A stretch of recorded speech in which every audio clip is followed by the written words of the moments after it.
So, kamusta po mga ka-streetwise 'no? So, mga kababayan, kahapon po meron pong interview itong si Bato de la Rosa kay Karen Davila sa ABS-CBN. And actually, ang bobo po talaga ni Bato dito.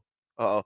Kasi po is trying to justify yung confidential fund ni Sara Duterte as usual kasi nga po DDS yung si Bato. Pero ang nakakatawa dito 'no, kilala daw po ni Bato si Milagros Piatos, taga Davao daw po ito. Ano, so, yung mukha ni Karen Davila dito 'no, parang tangang-tanga talaga siya 'no, parang yung mukha ni Karen Davila, "Ano ba 'tong kausap ko, tanga-tanga naman." Dito, so ito yung interview kahapon na sinasabi ko. So, harapan 2025. So, parang show ito ng ABS-CBN. So, ang inaabangan ko dito 'no, kung interviewin ba ng ABS-CBN si Marcoleta at saka si Bongo. Kasi alam naman po natin 'no, na itong dalawang tao po na 'to ang isa sa mga rason kung bakit napasara or nawalan ng prangkisa ang ABS-CBN, okey. So, ngayon ito yung video. So, putol-putulin ko lang, kasi medyo mahigpit po ang ABS-CBN sa copyright 'no, putol-putulin natin yung video na 'to. Para mas maganda. Okey, sige. Wait, ito, game. Gamit ng confidential funds ni VP Sara Duterte. Tama o mali? Masasabi kung Tanga-tanga ka talaga, 'di ba? Napakasimple ng tanong. Ano ba sabi mo sa paggamit ng confidential fund ni Sara Duterte, tama ba o mali? So, sige. Sa paggamit ng confidential funds ni VP Sara. well, since it's confidential, bahala sila kung paano lang gamitin yan. Basta, Oh, hindi gano'n 'yun, 'di ba? Una sa lahat mga kababayan po, wala naman po kasing mandato ang OVP para po sa intelligence tsaka intelligence na trabaho. Itong si Bato kung magsalita akala mo hindi pulis, eh. Tignan niyo yung mukha, tanga-tanga talaga, eh. Oh, so sagot ni Bato, hindi nila ibulsa. Yun lang sa oh, akin. Kung ginamit nila yan, gamitin lang at i-justify lang. May kuha naman na nag-imbestiga. So, paimbestiga mo sa kuha kung mayroong mga pagkakamali. oh, 'yan, oh. So, ay 'di ba? Mga kababayan, meron pong COA report, meron pong discrepancy po sa confidential fund ni Sara Duterte. So, parang hindi ata alam ni Bato. Kuha will determine everything and they will be the ones to recommend the filing of the case. Oo. Kung meron. So wala kayong nakitang maliit kay Mary Oh, Grace. ayan, so balikan natin 'yan. So, ngayon kasi mga kababayan, ang point ko dito, ito yung sinasabi ng mga ibang mga tanga-tangang mga DDS, tulad nila Marcoleta, tulad nila Jimmy Bondoc, narinig ko rin kay Jimmy Bondoc ito, tulad ni Vic Rodriguez, na bakit si Sara Duterte lang daw po yung ginigisa sa confidential fund. Dapat daw po lahat. So, ang point ko dito mga kababayan, 'di ba? Saan ba magsisimula? 'Di ba? Saan ba magsisimula yung investigasyon regarding po sa paggastos po ng pera ng isang public officials? Siyempre sa COA 'yan. So, ang point ko dito mga kababayan, ito, 'yan, wait. 'Yan, oh.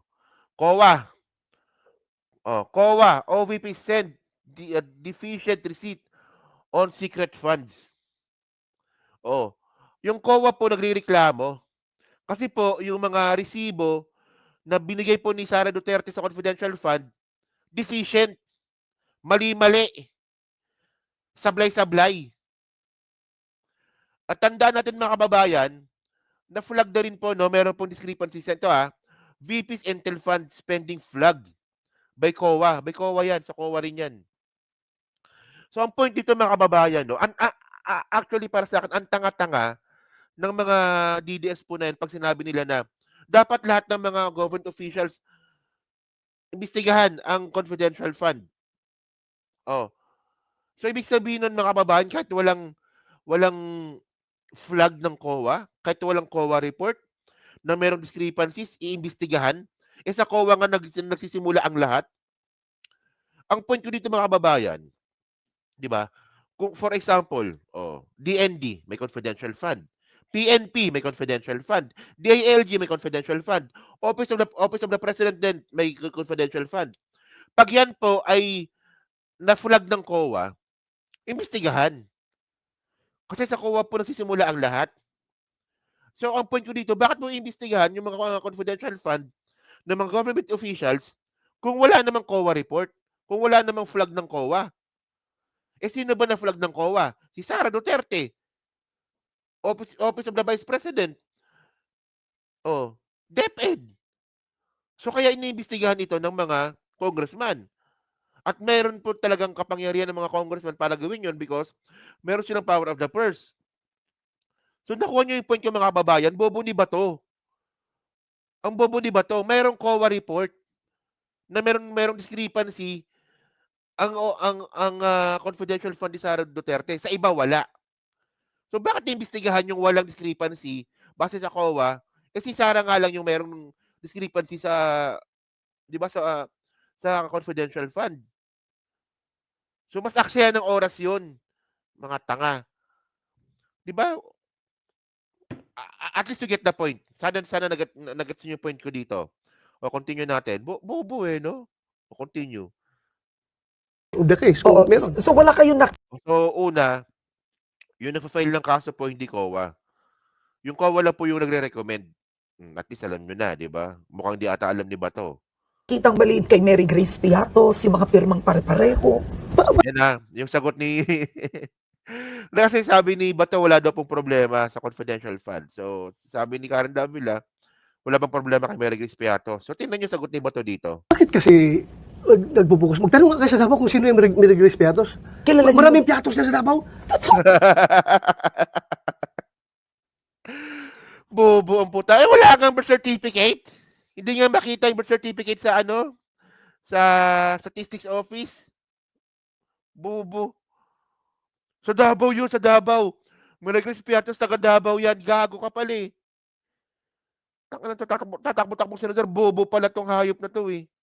Pato, sir, ito naman. Oh, mamatay ko! Lalo Yan naman mukha ni Karen Davila, di ba? Putang na tong bobo-bobo naman nito. Kulang na lang sabihin ni Karen Davila, ang bobo naman nito. Di nga. Di ba? lupa doon sa... Actually, hindi lang naman kasi Mary Grace Piatos yung problema dito. Pati po yung mga resibong ano, pare-parehas ang pirma, 'di ba? Mga ano, Milky si Kuya, 'di ba? Kokoy Villamin, 'di ba? Taklang Bato talaga 'to, no? Buti na nga lang kamo, malapit na matalo 'to. Dati sa mga survey, minsan nagna-number 1 pa nga 'to dati si Bato. Buti na lang ngayon nasa lagapak 'to ngayon, no? Huwag niyo rin iboto 'to mga kababayan, wala namang ginawa sa Senado 'to. Kundi magpatawa lang.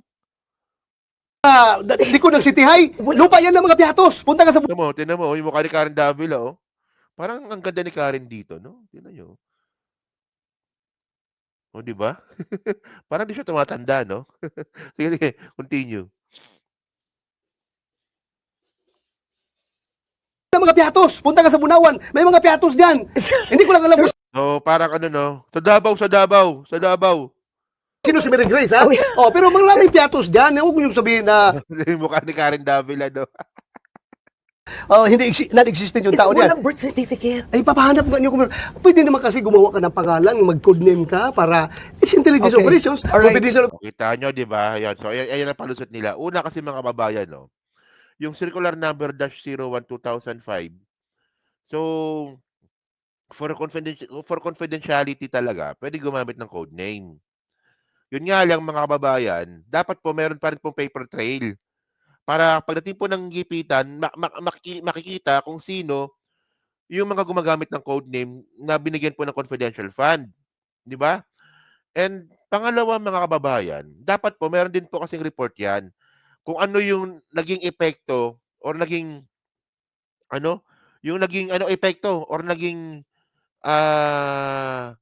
yung nangyari sa intelligence po na yan or diyan po sa intelligence na trabaho po.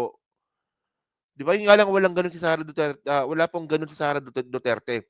Basta nagbigay lang po siya ng pera. So parang ito yung sinabi ni ano ni Ping Lacson, tingnan niyo, Ito basahin niyo 'to. Kay ito. Ito. Lacson, code name and liquidation of intelligence fund must be supported by paper trail. So dapat po naka-logbook pa rin po 'yan. Oh, syempre mas maniniwala ako kay Lacson kumpara mo naman kay Bato, 'di ba? Sabi dito While they may use codes or alliances to protect their informers, there should be a paper trail ensuring the identities of the informers can be verified. In short, there is no difference between regular and intelligence fund as being subject to audit is concerned. The difference lies merely in the matter of procedure. Lacson also, former chair on Senate Committee on Accounts said, di ba? So, ayun ang point mga kababayan.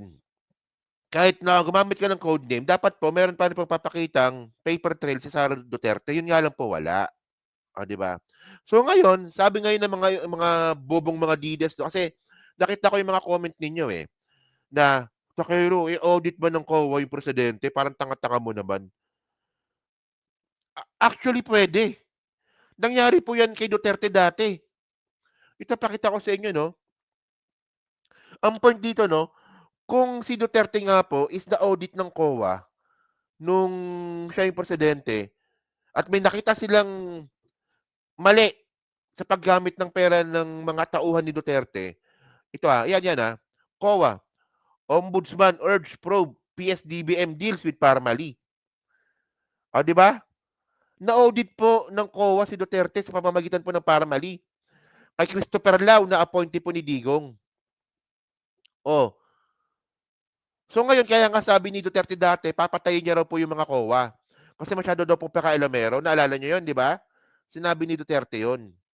So ang point ko dito mga kababayan po, kahit po presidente, pwede pong i-audit ng COA at na-audit po si Duterte nung nakaraang pandemic. Kasi si Duterte po talaga yung nagmaniobra ng Parmali. So para sa akin, napaka-bullshit at medyo bobo po ng mga comment ng mga DDS sa akin na hindi ino-audit ang presidente ng COA kasi nga takot. Hindi ganoon yun. Kung meron pong anomalya sa budget po ni Presidente Bongbong Marcos, dapat po, di ba, naglabas po ng audit report yung COA dito, yun nga lang wala.